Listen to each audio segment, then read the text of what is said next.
All right, let's now shift our attention to what is happening in the United States of America, where Donald Trump, remember, of course, is never far away from the headlines.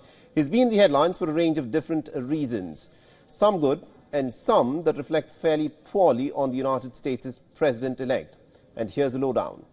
For starters, Donald Trump has now officially secured the U.S. presidency after presidential electors gathered at the state capitals across the United States to cast their electoral votes. The Electoral College meetings were held in all 50 states and the District of Columbia. And Trump secured about 312 electoral votes, while Vice President and the Democrat presidential candidate Kamala Harris received about 226 votes. And this is in line with the results of the 5th of November elections. The votes will now be ratified by the U.S. Congress on the 6th of January in Washington, D.C., clearing all ceremonial steps for Trump's presidency.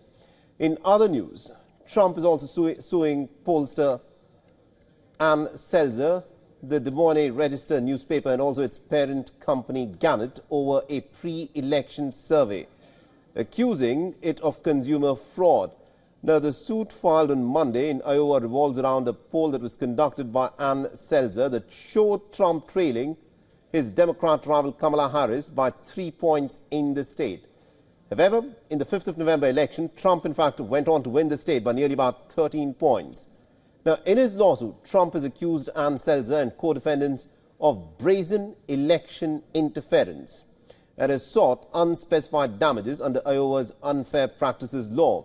The suit alleges that the poll was just a piece of political theater that was concocted by this individual, Selzer.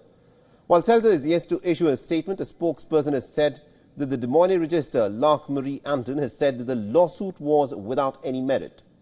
Now, Anton has further added that the newspaper was already acknowledged that the poll did not reflect the ultimate margins of Trump's election day victory in Iowa.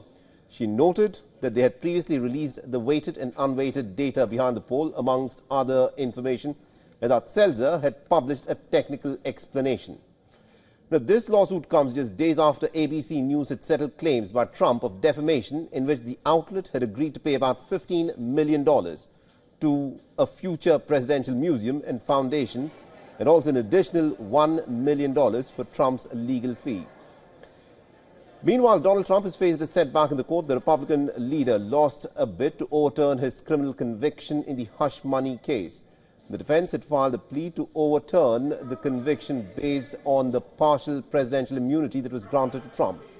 However, the judgment sided with the prosecutor, saying that the case dealt with Trump's personal conduct and not his official acts as president. Now, back in the month of May, about 12 jurors had found Donald Trump guilty of paying $130,000 worth of hush money to the porn star Stormy Daniels through his then lawyer Michael Cohen. Now, Trump was convicted on all 34 counts of falsifying business records to cover up the payment ahead of the 2016 elections.